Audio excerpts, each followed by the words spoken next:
Hubo un instante en el Vaticano en que todo parecía resuelto. Una barrera humana, infranqueable, bloqueaba al sucesor de Pedro, y la certeza de que la autoridad papal había encontrado su límite era absoluta. Sin embargo, lo que sucedió después conmocionó al mundo entero. ¿Puede un acto tan sencillo como arrodillarse desarmar a 20 guardias con sus armas? Sí, porque la fortaleza genuina no se mide en espadas, sino en la lealtad a una promesa. ¿Y puede una plegaria demoler una estrategia de poder edificada con cuidado durante décadas? También sí, porque lo espiritual, cuando es auténtico, inutiliza lo político más calculador. Antes de profundizar en esta historia que estremeció a Roma y al planeta, suscríbete al canal y activa la campana para no perderte ninguno de nuestros relatos. Cuéntame en los comentarios si conoces otra curiosidad histórica donde la humildad haya alterado el curso de los acontecimientos. Y ahora, acompáñame. La marcha silenciosa del León XIV hacia el corazón del Vaticano estaba a punto de convertirse en un sismo espiritual. Sus primeros meses de pontificado no fueron una transición serena, sino una sacudida continua que no daba respiro. Desde el comienzo, su presencia quebró la rutina de la curia romana. Con cada determinación, con cada edicto, un nuevo estremecimiento recorría los pasillos vaticanos. Y no eran rumores aislados. El planeta entero hablaba de una purga de obispos, un movimiento que los medios describían con dramatismo, pero que en la práctica implicaba algo mucho más hondo. Por primera vez en décadas, el poder dentro de la Iglesia no se medía por linajes de sotanas, sino por la capacidad de responder a la verdad. La formación de la Comisión de Verdad y Reconciliación fue el primer rayo en ese cielo tempestuoso. No estaba integrada por cardenales ni por expertos canonistas en latín, sino por víctimas de abusos y clérigos reformistas. Su independencia era tan vasta que en Roma muchos la llamaban, con ironía, el tribunal de los que nunca tuvieron voz. Para quienes habían padecido en silencio, era un símbolo de esperanza. Para los guardianes de la vieja guardia, una humillación que olía a fracaso. La resistencia no tardó en materializarse. Liderada por el cardenal Giancarlo Antonelli, uno de esos hombres que había cimentado su poder en el arte de la paciencia, la oposición se atrincheró en sus fortalezas de siempre, las finanzas y la burocracia, es decir, los sitios donde las transformaciones nunca llegan con rapidez, donde los muros de papel y sellos pesan como un ejército. Si León X anhelaba transformar la Iglesia, allí estaba su campo de batalla más complejo. El epicentro de esa oposición se llamaba IOR, Instituto para las Obras de Religión, conocido por todos como el Banco del Vaticano. Durante décadas, era sinónimo de misterio. Se comentaba que allí coexistían donaciones piadosas con cifras imposibles de rastrear, cuentas anónimas y favores que viajaban de Roma a Ginebra sin dejar rastro. Muchos lo consideraban un bastión inexpugnable, una fortaleza de mármol y silencio. Otros lo veían como la mayor grieta de credibilidad en la Iglesia contemporánea. Fue entonces cuando León XIV lanzó su tercer gran decreto de reforma, una auditoría forense independiente, sin filtros y sin concesiones, ejecutada por una firma suiza reconocida por su rigor y su incapacidad para aceptar excusas. Era, en la práctica, una declaración de guerra contra la antigua estructura que usaba el secreto financiero como escudo y espada. Y todos sabían que el primer enfrentamiento ocurriría en esos pasillos de números ocultos. El hombre que se interpuso entre el Papa y la transparencia fue el arzobispo Claudio Vincenzi. No era un improvisado, sino un canonista astuto, un administrador implacable, protegido del propio Antonelli. Vincenzi encarnaba la idea de que la estabilidad de la Iglesia dependía no de exhibir sus pecados, sino de guardarlos bajo llave. Cada demora que imponía, cada documento extraviado, cada servidor que fallaba en el momento justo, formaban parte de una estrategia calculada, desgastar al Papa, forzarlo a desistir o a ceder terreno. Mientras, en los pasillos del Palacio Apostólico, la tensión se podía cortar con un cuchillo. El cardenal Francesco Moret, el aliado más próximo del Papa, lo advertía día tras día. Santo Padre, no es solo que retrasen, están levantando un muro. Y no era un muro de piedra, sino de intrigas, de alianzas en la sombra, de un lenguaje diplomático que disfrazaba la desobediencia de prudencia. Antonelli, el gran estratega, ya había comenzado a mover sus piezas. Reunía a cardenales conservadores y les repetía un argumento que parecía irrefutable. Si Roma aceptaba que auditores seculares abrieran sus libros, entonces la independencia de la Santa Sede quedaría herida de muerte. Era un discurso envolvente, casi patriótico, que buscaba transformar un tema de cuentas en una cruzada de soberanía. Pero León XIV, mirando desde su ventana las luces de Roma, no compartía esa visión. Para él, la independencia no era excusa para ocultar vergüenzas, sino garantía de servir a la misión espiritual. Recordaba el Evangelio con una sencillez que desarmaba a sus interlocutores. Cristo no pidió auditar en secreto a los cambistas del templo, los expulsó a la luz del día. Esa convicción lo mantenía firme, incluso cuando sabía que la batalla no sería solo de ideas, sino de poder. El plazo estaba fijado. A las 9 de la mañana del 15 de noviembre, los auditores tendrían acceso total al IOR. Sin pretextos, sin más dilaciones. La orden ya estaba en manos del arzobispo Vincenzi, que la recibió con una sonrisa tan gélida que ni siquiera alcanzó sus ojos. El reloj comenzaba a correr y en los pasillos vaticanos el aire se espesaba como el incienso de una misa solemne. Todos presentían que algo estaba a punto de quebrarse y esa ruptura, silenciosa pero devastadora, comenzaría con una caminata breve, apenas 10 minutos desde la capilla privada del Papa hasta la gran puerta del instituto. Pero en esos 10 minutos la historia iba a cambiar. El calendario avanzaba hacia el 15 de noviembre como si cada día fuera un tambor de guerra. En la superficie, la vida en el Vaticano proseguía con normalidad. Turistas fotografiando la plaza de San Pedro, monjas cruzando los patios con paso ligero, prelados discutiendo en voz baja sobre encíclicas y liturgias. Pero bajo esa calma aparente, los pasillos se habían convertido en trincheras invisibles. Allí no se disparaban balas, pero cada firma, cada retraso burocrático, cada susurro al oído de un cardenal pesaba como proyectiles en una guerra fría. El epicentro de esta resistencia era el IOR, el Banco del Vaticano, un edificio que parecía más un museo que una entidad financiera. Durante décadas había sido visto como un misterio de mármol, con sus ventanas altas, sus puertas cerradas, y sobre todo, su silencio. Afuera se hablaba de él con la mezcla de respeto y temor con la que en los pueblos se habla de una cueva oscura. Dicen que dentro hay tesoros y también monstruos. Los rumores eran incontables: lavado de dinero, cuentas de dictadores, donaciones desviadas, fortunas escondidas bajo nombres piadosos. Nadie podía confirmarlo del todo, pero tampoco nadie lograba disipar la sombra. El hombre que controlaba ese corazón financiero era el arzobispo Claudio Vincenzi. En su porte se mezclaban la elegancia de un diplomático europeo y la frialdad de un contable que jamás pierde un céntimo. No alzaba la voz, no necesitaba hacerlo. Su sonrisa medida era suficiente para dejar claro quién mandaba en aquellas oficinas. Para él, León XIV no era un pastor valiente, sino un intruso con aires empresariales americanos que confundía transparencia con santidad. Vincenzi repetía a sus cercanos una idea que sonaba casi como proverbio: la Iglesia no se sostiene exhibiendo sus secretos, sino guardándolos con celo. Las tácticas de Vincenzi eran sutiles, pero efectivas. Los documentos cruciales desaparecían justo el día de la cita. Los servidores informáticos, impecables durante años, sufrían fallos misteriosos cuando llegaban los auditores. Las reuniones se posponían con excusas tan intrincadas que parecían salidas de un laberinto bizantino.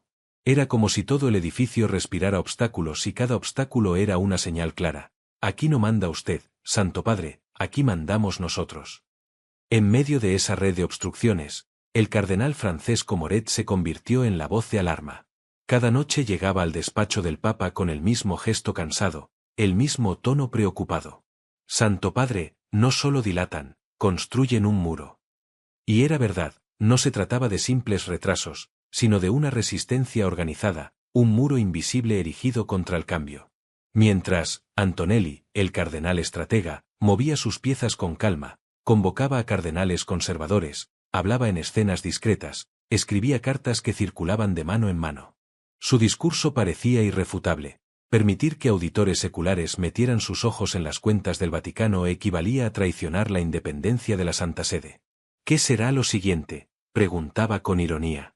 ¿Dejaremos que inspectores del Estado italiano revisen nuestras liturgias, o que Naciones Unidas dicten nuestros dogmas? Su habilidad consistía en transformar un problema financiero en una cruzada por la soberanía espiritual, pero León XIV no mordió ese anzuelo. Al contrario, repetía a quienes lo escuchaban que la verdadera independencia de la Iglesia no consistía en proteger pecados financieros, sino en garantizar su misión espiritual. Cristo expulsó a los cambistas del templo, recordaba, y lo hizo a la luz del día. No les pidió cuentas en secreto, los echó delante de todos. La tensión alcanzó tal punto que los pasillos del Vaticano se llenaron de rumores. Algunos hablaban de un posible enfrentamiento físico. Otros aseguraban que la Guardia Suiza, ese cuerpo de élite que juraba fidelidad absoluta al Papa, estaba dividida por dentro. El nombre del coronel von Sangallen, su comandante, empezaba a sonar con inquietud. Hijo de una familia de aristócratas suizos que llevaban generaciones en el cuerpo, era un hombre de honor, pero también de tradición. Y su amistad personal con Antonelli despertaba dudas sobre dónde residía su verdadera lealtad. Mientras los días caían como hojas de otoño, Roma se preparaba para el plazo final. El decreto estaba firmado. El 15 de noviembre a las 9 en punto los auditores tendrían acceso pleno al IOR. Y aunque en apariencia todo seguía igual, misas, audiencias, saludos desde la ventana, los muros de mármol guardaban un secreto. Todos sabían que se acercaba un choque inevitable. Era el preludio de algo que no podía detenerse. El aire se había vuelto más espeso, las miradas más largas, los pasos más medidos y en cada esquina de palacio se respiraba lo mismo: expectación. Lo que estaba en juego no eran solo las cuentas de Vaticano, sino el alma misma de su autoridad. La fecha ya estaba marcada en tinta indeleble: viernes, 15 de noviembre, 9 de la mañana. Ese era el plazo final. Para unos, el reloj corría hacia una simple auditoría. Para otros, hacia un enfrentamiento que ponía en juego siglos de poder acumulado en silencio. El Vaticano, acostumbrado a los ritmos solemnes de la liturgia, comenzó a latir con la urgencia de un corazón sitiado.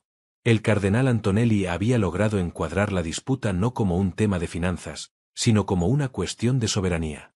Su retórica era hábil: si permitimos que auditores laicos metan sus manos en nuestros libros, ¿qué quedará de la independencia de la Santa Sede? Roma no puede ser vigilada como si fuera una sucursal bancaria de cualquier nación. La frase circulaba en cartas confidenciales, en sobremesas discretas, en pasillos donde los ecos parecían multiplicarla. El argumento, revestido de patriotismo eclesial, tocaba fibras sensibles. Nadie quería imaginar al Vaticano subordinado a intereses seculares. Pero lo que Antonelli ocultaba era lo esencial: la independencia que defendía no era la de la misión espiritual, sino la de los secretos financieros que sostenían a la vieja guardia.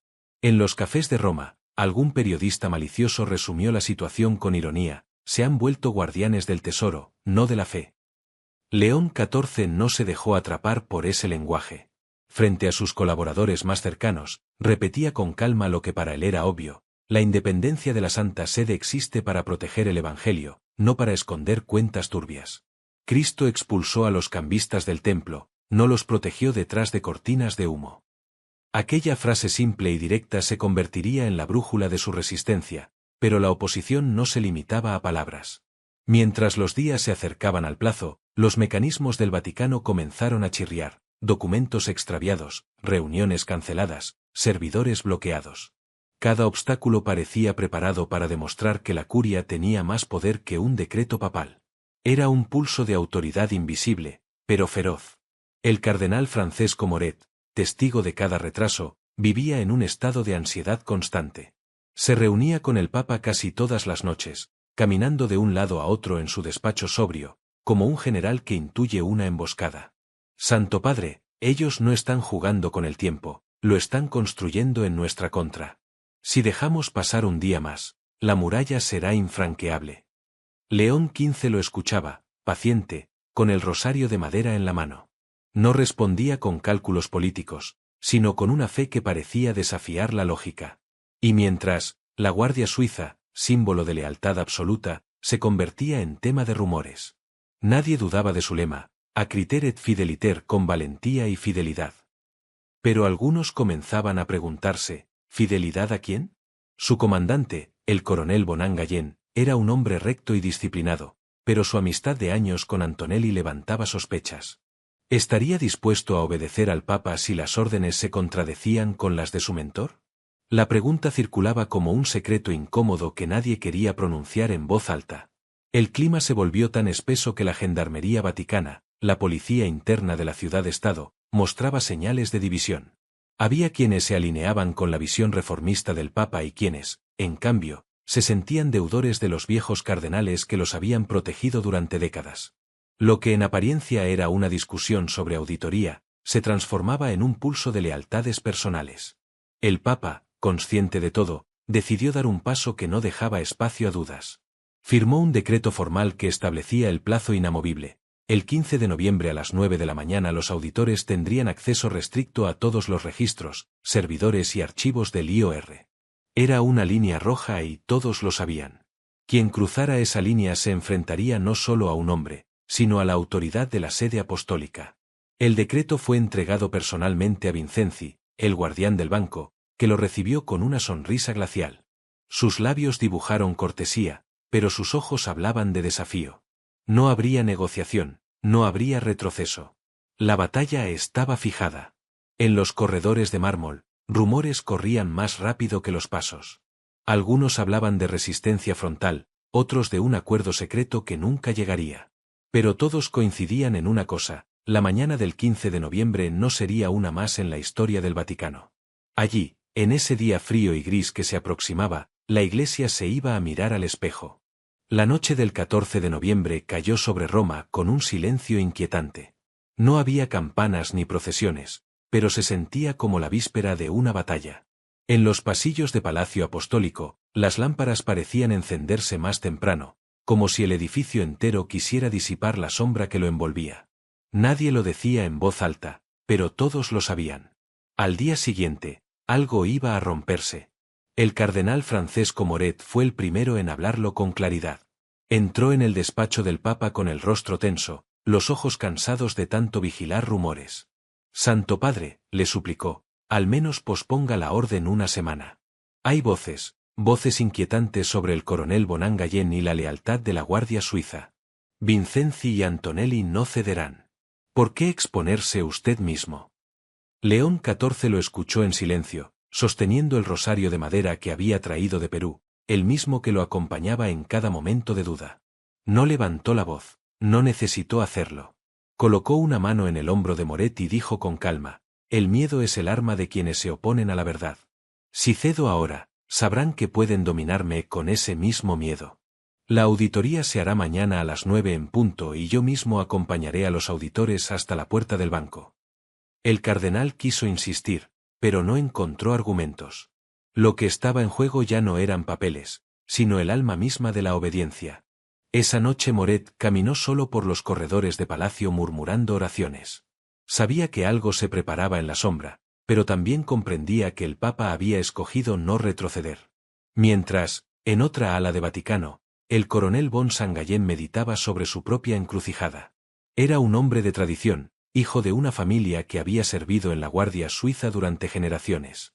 Había jurado proteger al Papa con su vida, pero también había cultivado una amistad profunda con el cardenal Antonelli. Esa doble lealtad lo desgarraba por dentro. Para algunos, Sangallén era símbolo de honor intachable. Para otros, un centinela de la vieja guardia. Su figura se convirtió en el epicentro de rumores que se multiplicaban como fuego en pasto seco. La Guardia Suiza, famosa por su disciplina férrea, se encontraba en silencio absoluto. Nadie comentaba nada, pero en los dormitorios compartidos y en los entrenamientos matinales flotaba una tensión casi eléctrica. ¿Qué harían si el Papa y el coronel daban órdenes opuestas? La pregunta era demasiado peligrosa para formularla en voz alta, pero cada guardia la llevaba clavada en el corazón. El Vaticano, que normalmente respiraba solemnidad y rutina, parecía transformado en un teatro de guerra invisible. Los pasillos solían llenarse de clérigos, turistas y empleados. Esa noche, en cambio, estaban casi vacíos. Se oían pasos lejanos, puertas que se cerraban con un eco metálico, voces apagadas que desaparecían en esquinas oscuras. El aire tenía la densidad de un presagio. Alrededor de las 10 de la noche, Moret volvió a acercarse a la capilla privada del Papa. Lo encontró rezando de rodillas, como si la eminencia del conflicto lo impulsara no a reforzar guardias, sino a buscar fortaleza en el silencio. Moret dudó en interrumpirlo, pero finalmente se inclinó y susurró: hay rumores de que mañana intentarán detenerlo en el camino. Por favor, Santo Padre, piense en su seguridad. El Papa levantó la mirada serena, aunque cargada de cansancio. Francesco, respondió, la fe exige acción, no vacilación. Cristo cargó la cruz sin negociar con sus enemigos. Yo cargaré la mía con la misma determinación. Mañana no será un día de temor, sino de verdad. Las palabras dejaron al cardenal en un silencio reverente. No había nada más que decir. Esa noche Roma dormía bajo una neblina ligera, mientras dentro de los muros de Vaticano cada corazón esperaba. Algunos temían la confrontación, otros la deseaban como una victoria anticipada, pero nadie podía prever lo que estaba a punto de suceder, que la batalla no se ganaría con espadas ni con decretos, sino con un gesto inesperado que desarmaría a todos. Al despuntar la madrugada, los relojes parecían marcar un tiempo distinto. El 15 de noviembre había llegado. El día de la confrontación estaba a las puertas. Detente un segundo. Lo que viene a continuación es el momento más inesperado de toda esta historia y te aseguro que querrás verlo hasta el final, porque lo que ocurrió en esos pasillos de Vaticano no fue poder contra poder, sino algo mucho más desconcertante. Si todavía no lo has hecho, suscríbete ahora mismo al canal y activa la campanita. Aquí cada semana abrimos juntos los archivos más sorprendentes de la historia y la fe. Y me encantaría leerte en los comentarios. ¿Conoces otro episodio en el que un gesto de humildad haya cambiado el rumbo de los acontecimientos? Tu aporte puede aparecer en próximos vídeos. Quédate porque lo que el Papa hizo frente a esa muralla de alabardas aún sigue dejando sin palabras al mundo entero. El amanecer del 15 de noviembre no tuvo el esplendor dorado de los mosaicos romanos. Fue un amanecer gris con una niebla fina que se posaba sobre la plaza de San Pedro como un velo. Roma parecía contener la respiración.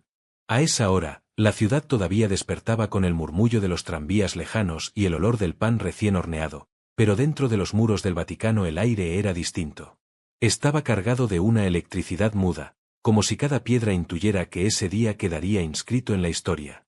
A las 8:45, las puertas de la capilla privada del Papa se abrieron. León XIV salió acompañado por el cardenal Moret, que caminaba pálido, con la expresión de quien avanza hacia lo inevitable. El pontífice vestía su sencilla sotana blanca, sin adornos, sin báculo dorado. En la mano derecha sostenía su rosario de madera, gastado por años de oración en los Andes. Aquella elección no era casual, no llevaba símbolos de poder, solo la señal de su fe desnuda. Detrás de ellos marchaban 3 auditores suizos de semblante severo, con maletines cerrados que contenían las herramientas para desenterrar décadas de secretos. El trayecto estaba medido, 10 minutos exactos desde la capilla hasta la gran puerta de bronce del IOR, 10 minutos que se convertirían en una eternidad. El grupo atravesó el patio de San Dámaso. El eco de sus pasos en el mármol pulido resonaba como un tambor ceremonial. A cada paso, Moret miraba a los lados esperando ver rostros familiares, pero los pasillos, normalmente bulliciosos con clérigos, empleados y guardias, estaban casi desiertos. Esa ausencia, más que cualquier grito, era un presagio. El silencio lo envolvía todo. Era un silencio demasiado perfecto, demasiado preparado, como si cada persona hubiera sido retirada de allí de manera deliberada. Los retratos solemnes de papas pasados parecían observar la escena con ojos fijos, testigos mudos de un drama que se estaba escribiendo. El corazón de Moret latía con fuerza y él mismo pensó que su respiración se oía demasiado fuerte en aquel vacío. Llegaron finalmente a la entrada de la Sala Clementina, uno de los salones más grandiosos de Palacio Apostólico. Allí el camino se detuvo abruptamente. Frente a ellos, bloqueando el paso, se levantaba una muralla de hombres. 20 guardias suizos, vestidos con los uniformes renacentistas diseñados siglos atrás, formaban una línea perfecta hombro con hombro. Las plumas rojas, azules y naranjas de sus cascos parecían llamas congeladas. Cada uno sostenía una alabarda de acero que brillaba bajo la luz de los candelabros. Aunque la formación podía parecer ceremonial, el mensaje era inequívoco: nadie pasaría. No era un saludo, era una barricada. Al frente de la línea, con los brazos cruzados y el rostro implacable, se encontraba el coronel von Sangallen. A su lado, con gesto de triunfo mal disimulado, estaba el arzobispo Vincenzi y un paso detrás, como una sombra que observaba sin intervenir, el cardenal Antonelli. El cardenal Moret sintió que la sangre le abandonaba el rostro. «Santo Padre», susurró, apenas capaz de pronunciar las palabras. Los auditores, acostumbrados a la frialdad de balances y cifras, quedaron petrificados. Lo que presenciaban no era un retraso más, no era una excusa burocrática. Era abierta sedición en el corazón del Vaticano. El Papa, en cambio, permaneció sereno. Sus ojos recorrieron la formación de soldados, uno a uno, sin detenerse en el coronel ni en los prelados. No vio enemigos, ni obstáculos, ni muros, buscaba otra cosa. Y pronto sus ojos se fijaron en un rostro joven, apenas un muchacho de 20 años, cuyo intento de firmeza era delatado por la tensión en su mandíbula. León XIV dio un paso hacia adelante. El cardenal Moret intentó sujetarlo del brazo, pero se soltó suavemente, como quien aparta una preocupación sin violencia. El papa se detuvo a menos de 1 metro de la punta de la alabarda del joven guardia. La escena era sobrecogedora, la sotana blanca frente al acero brillante, la fragilidad frente a la fuerza, y sin embargo el silencio seguía siendo dueño de la sala. El pontífice habló entonces con voz suave, no como quien da una orden, sino como quien inicia una conversación. ¿Cuál es tu nombre, hijo? La pregunta no resonó en el salón. Fue absorbida por el aire espeso, como si todos contuvieran el aliento para escuchar la respuesta. En ese instante, la confrontación dejó de ser un simple pulso de poder. Comenzaba otra batalla más profunda, librada no entre ejércitos, sino entre conciencia y obediencia. El aire en la sala clementina pesaba más que el mármol que la sostenía. Los frescos en el techo parecían mirar hacia abajo, testigos mudos de un enfrentamiento que nunca había sido ensayado en la liturgia de la Iglesia. Frente al Papa, 20 guardias suizos formaban un muro perfecto hombro con hombro. Cascos adornados con plumas alzadas, alabardas de acero apuntando hacia arriba en gesto ceremonial, pero firmes como lanzas dispuestas para cerrar el paso. Era una imagen diseñada para infundir respeto y obediencia. Durante siglos, esa misma formación había protegido a los papas de enemigos externos. Pero ese día, paradójicamente, servía para detener al propio sucesor de Pedro. Y al frente, con los brazos cruzados y la mirada fría, el coronel Bonan Gallén, la encarnación de la disciplina militar, un hombre que creía estar cumpliendo su deber incluso cuando lo torcía en favor de otro poder. A su lado, el arzobispo Vincenzi sonreía con triunfo mal disimulado. El cardenal Antonelli, en cambio, permanecía un paso atrás, su rostro impasible, observando como ajedrecista que espera el movimiento definitivo de la partida. El cardenal Moret, pálido como el mármol del suelo, apenas pudo susurrar, «Santo Padre». Su voz se quebró en un temblor que revelaba miedo, no por su propia vida, sino por la del hombre que había decidido caminar directamente hacia el muro. Los auditores, hombres entrenados en balances y contratos, no en batallas de conciencia, miraban incrédulos. En sus rostros se mezclaban sorpresa y horror. Habían sido convocados para abrir libros, no para presenciar una rebelión en el corazón mismo de la ciudad santa. El coronel von Sangallen rompió el silencio con una voz firme, modulada como un decreto. Vuestra Santidad no tiene permiso para dirigirse a mis hombres. Estamos aquí para su protección. Dada la agitación que sus decisiones han causado, no es seguro que continúe. Le ruego regresar a sus aposentos. La lógica era perversa y brillante al mismo tiempo. No estaban desobedeciendo, estaban, según sus palabras, protegiéndolo de sí mismo. El argumento se sostenía en el filo de la obediencia militar, envolviendo la desobediencia real en un lenguaje de cuidado paternal. Pero el Papa no miró al coronel, ni al arzobispo, ni al cardenal. Sus ojos permanecieron fijos en el joven guardia de la primera fila, aquel que apenas alcanzaba los 20 años y cuya mandíbula temblaba bajo la máscara de rigidez. «Te pregunté tu nombre, hijo», repitió el Papa con la misma suavidad. El joven tragó saliva. Sus ojos se movieron hacia su comandante en busca de permiso. La tensión se podía cortar con un cuchillo.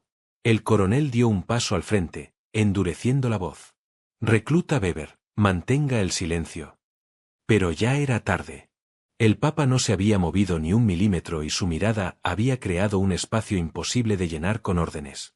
«Franz», respondió finalmente el muchacho con un hilo de voz. «Franz Weber de Lucerna». Un leve gesto de sonrisa cruzó el rostro de pontífice. «Lucerna, un lugar hermoso. Recuerdo su lago. Franz, tú hiciste un juramento. ¿Lo recuerdas?» El guardia cerró los ojos un instante, como si recitara de memoria algo que aún le ardía en la piel. «Prometo servir fiel, leal y honorablemente al pontífice reinante, si es necesario sacrificar mi vida por él». El Papa asintió con ternura.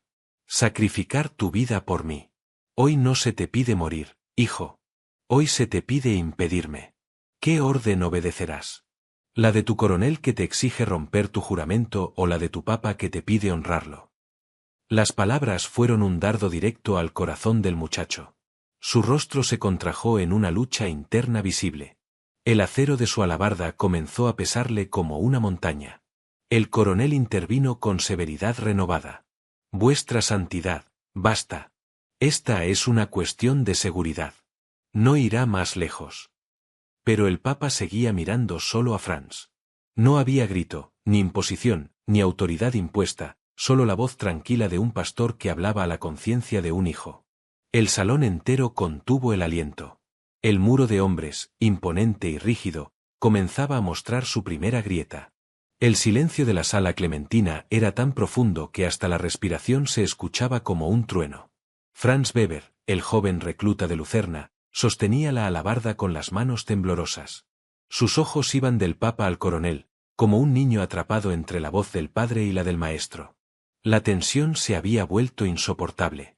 Cada segundo parecía un siglo. El coronel von Sangallen, rígido como una estatua, dio un paso al frente y ordenó con dureza: «Recluta Weber, mantenga la formación, no hable más». La voz era firme, autoritaria, cargada de la fuerza de la disciplina militar, pero en aquel momento sonó débil frente a la calma serena del pontífice.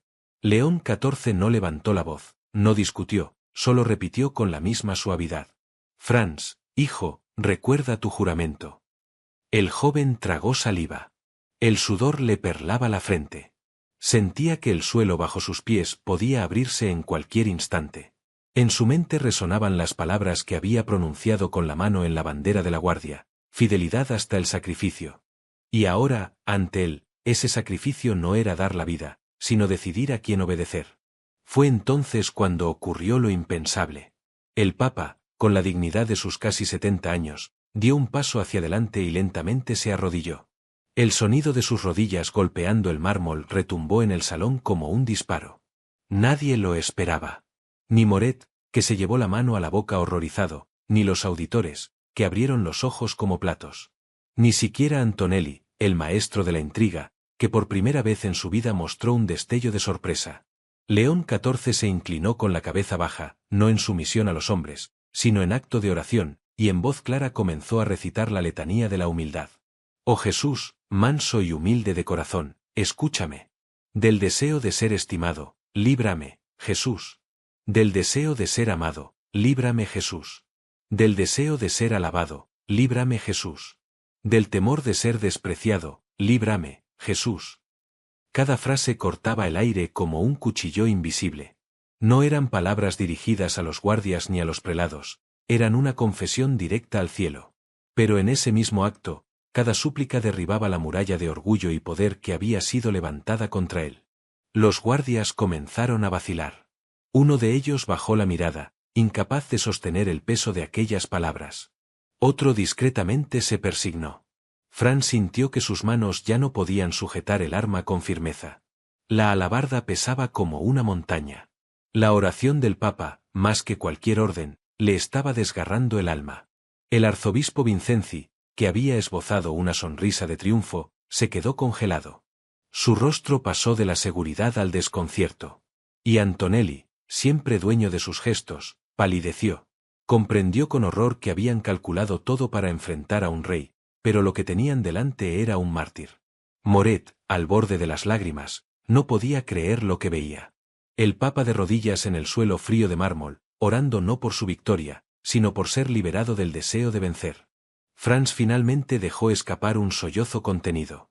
El peso de su juramento ardía en sus manos. Miró al hombre arrodillado frente a él y entendió que la verdadera fidelidad no se medía en órdenes gritadas, sino en esa fuerza silenciosa que lo llamaba desde lo más hondo de su conciencia. El coronel repitió la orden, esta vez con furia. «Recluta Weber, mantenga su posición», pero ya era demasiado tarde. El muro, sólido e impenetrable, comenzaba a resquebrajarse, no por la fuerza, sino por la humildad. La elección de Franz estaba a un instante de romper el equilibrio de poder en el Vaticano, y ese instante estaba por llegar. El eco de la oración aún flotaba en el aire cuando Franz Weber comenzó a temblar. Sus dedos crispados sobre la alabarda ya no podían sostenerla con firmeza. Cada palabra del Papa arrodillado se le clavaba como un aguijón en la conciencia. Del temor de ser humillado, líbrame Jesús. Del deseo de ser preferido, líbrame Jesús. El joven guardia tragó saliva. En su mente resonaban dos voces, la del coronel, que exigía silencio y obediencia, y la del Papa, que no ordenaba nada, solo pedía honrar un juramento. El mármol frío bajo las rodillas del León XIV parecía hablar más fuerte que cualquier grito de mando. Uno de los guardias a la izquierda bajó la mirada, incapaz de sostener la serenidad impostada. Otro a la derecha hizo discretamente la señal de la cruz, como quien teme ser descubierto rezando en un lugar indebido. El muro de hombres, que un minuto antes parecía una muralla indestructible, empezaba a agrietarse desde dentro como una represa sometida a una presión invisible. El arzobispo Vincenzi, hasta entonces confiado, sintió el vértigo del fracaso. Miró a Antonelli buscando una señal, pero el cardenal permanecía inmóvil, con el rostro ahora más pálido que el de una estatua. Habían preparado defensas contra decretos, excomuniones, incluso contra amenazas. Pero no contra esto, un anciano de rodillas rezando en voz baja. Franz de Lucerna, dijo el Papa con ternura, levantando apenas la cabeza. Tú no estás aquí para impedirme, estás aquí para protegerme. Y yo te digo, protege tu juramento. El joven guardia sintió que sus ojos se llenaban de lágrimas. La alabarda, pesada como nunca, bajó unos centímetros. Era un gesto mínimo, apenas visible, pero suficiente para que todos comprendieran que el muro estaba a punto de romperse. El coronel Bourgoin dio un paso brusco hacia adelante. Su voz, normalmente modulada, ahora sonaba con furia contenida. Recluta Weber, manténgase firme. Esta es una orden directa. Franz no respondió. Estaba atrapado en el instante decisivo de su vida, donde un segundo podía definir su eternidad. Miró al Papa todavía de rodillas y recordó la frase final de su juramento, si es necesario sacrificar mi vida por él. Y comprendió que obedecer aquella orden injusta era traicionar todo lo que había pronunciado frente a Dios. Entonces, con un suspiro quebrado, Franz bajó la alabarda por completo y dio un paso al costado. El golpe de su bota contra el mármol sonó como un trueno en la sala. Era la señal. Uno a uno, los demás guardias comenzaron a imitarlo. Primero con timidez, luego con decisión. Las alabardas, que un instante antes formaban una barrera de acero, se alzaron en saludo y se apartaron. El muro humano se transformó en un corredor abierto. La disciplina que había sido forjada durante siglos se inclinaba ahora ante la fuerza de un acto de humildad. El coronel gritó órdenes furioso, pero sus hombres ya no lo escuchaban. No era desobediencia ciega. Era fidelidad más profunda, fidelidad al juramento que habían hecho no a un hombre cualquiera, sino al sucesor de Pedro. La furia del comandante se estrellaba contra el silencio reverente de sus soldados. El Papa, aún de rodillas, pronunció un amén suave. Luego, con la ayuda de un emocionado cardenal Moret, se puso de pie, miró a Franz, que tenía el rostro cubierto de lágrimas, y le dijo con voz firme, pero serena, es la hora novena. La obra de Dios no espera por la conveniencia de los hombres. La frase cayó como un sello definitivo. En ese instante la batalla había terminado. No hubo gritos, no hubo violencia, solo un anciano de rodillas que con una oración había quebrado una muralla de acero. El camino hacia el Banco del Vaticano estaba libre. La historia en ese mismo momento había cambiado de rumbo. El corredor se abrió como un río que encuentra salida tras la presión de la represa. Los guardias suizos, que hasta hace un instante formaban una muralla impenetrable, ahora golpeaban sus botas contra el mármol en señal de respeto. La formación, rígida y desafiante, se había convertido en un pasillo de honor. En medio de aquel silencio reverente, León XIV avanzó con los auditores a su lado. Moret, incapaz de contener las lágrimas, lo seguía con paso tembloroso. El coronel von Sangallen permaneció inmóvil, el rostro endurecido por la rabia y la humillación. Sus órdenes resonaban inútiles en el aire, ahogadas por el acto silencioso de sus hombres. Vincenzi, con la boca entreabierta, parecía haber olvidado cómo se sonreía. Y Antonelli, el gran estratega, comprendió de golpe que toda su arquitectura de poder se había derrumbado con el eco de unas rodillas en el mármol. Nadie allí lo sabía aún. Pero lo ocurrido en la sala clementina no quedaría entre sus muros. Un joven monseñor oculto tras una columna había grabado con su teléfono cada palabra, cada respiración, cada súplica del Papa. Apenas una hora después, el audio circulaba ya por las redacciones de Reuters, Associated Press y la BBC. Lo que había comenzado como un gesto íntimo pronto se transformó en una ola imparable. A las 2 horas, las cadenas de noticias repetían la grabación con traducciones en múltiples idiomas. Las emisoras italianas interrumpieron su programación habitual para retransmitirla en directo. El eco se expandió más allá de las fronteras de Roma, Nueva York, París, Buenos Aires, El Cairo. El mundo entero escuchaba lo mismo, un anciano de rodillas rezando la letanía de la humildad frente a 20 guardias que lo bloqueaban. La reacción fue de asombro universal. La política, acostumbrada a ver poder responder con más poder, no tenía un marco para comprender aquello. Los analistas esperaban gritos, amenazas, renuncias, quizá incluso un conato de violencia. Nadie esperaba rodillas contra el mármol, nadie esperaba que una oración fuera el arma elegida. El New York Times abrió portada con un titular que ocupaba toda la página: el susurro que derribó un muro, el Papa vence a la guardia con oración. En Francia, Le Monde lo llamó el sermón de mármol. En El Cairo, un imán reconocido declaró: hoy el líder de los católicos nos mostró la fuerza que surge de someterse a Dios. Y en Jerusalén, el rabino jefe lo comparó con el rey David, que danzaba sin pompa ante el arca de la alianza. Las redes sociales estallaron. En cuestión de minutos, la etiqueta almohadilla Papa de rodillas se convirtió en tendencia global. Vídeos, análisis y memes inundaban Twitter y TikTok. Incluso los más escépticos confesaban estar conmovidos. Un ateo conocido en redes escribió: no creo en Dios, pero hoy entendí el poder de la fe de un hombre. Dentro de la Iglesia el efecto fue sísmico. Los cardenales, que hasta el día anterior murmuraban reservas sobre las reformas del Papa, se apresuraron a declarar su apoyo total. La facción Antonelli se desmoronó como un castillo de arena.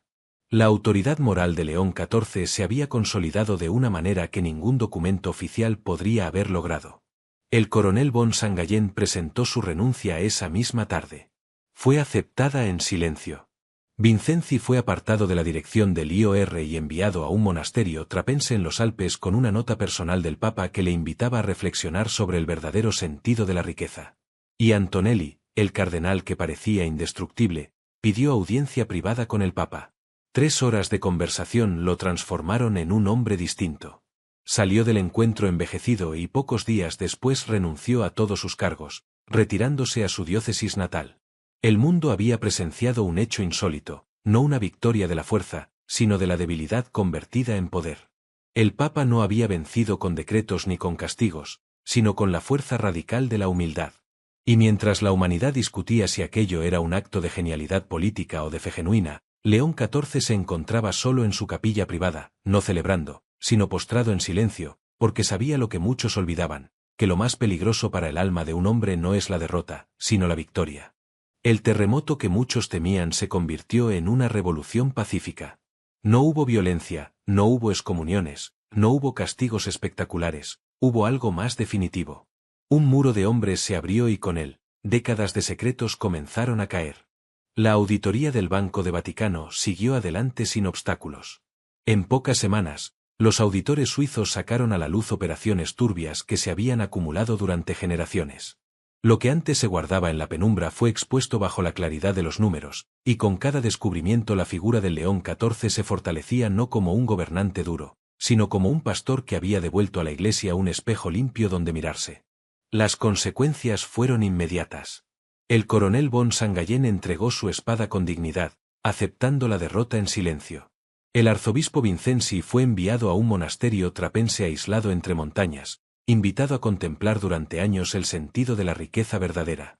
Antonelli, el cardenal más astuto de la vieja guardia, renunció en un gesto que muchos consideraron imposible. Abandonó la curia y regresó a su diócesis natal. Ninguno fue condenado públicamente. Todos recibieron una oportunidad de repliegue, como si el Papa les hubiera recordado que incluso en la derrota hay redención. Pero quizá lo más impactante no ocurrió en los titulares, sino en la intimidad. Aquella misma noche, cuando el mundo celebraba o se quedaba perplejo, Moret encontró al Papa en su capilla privada. No estaba sentado en un trono, no estaba recibiendo aplausos. Estaba postrado en el suelo, en silencio, con el rostro vuelto hacia el tabernáculo. Cuando finalmente se incorporó, le dijo a Moret en voz baja: «Hoy Dios nos concedió una victoria, y no hay nada más peligroso para el alma de un hombre, Francesco, que la victoria». Era un recordatorio. El verdadero poder de la Iglesia no estaba en los tronos, ni en los ejércitos, ni en los bancos. Estaba en la fuerza radical de doblar las rodillas. El mundo había sido testigo de un acto que desarmó soldados, desmoronó facciones y conmovió corazones. Y aunque la revolución continuaría, ya nadie podría negar que había comenzado no con un golpe de autoridad, sino con el murmullo de una oración. Si llegaste hasta aquí, ya viste que esta no es una historia cualquiera. Es un episodio que demuestra cómo un solo gesto puede cambiar el rumbo de la historia.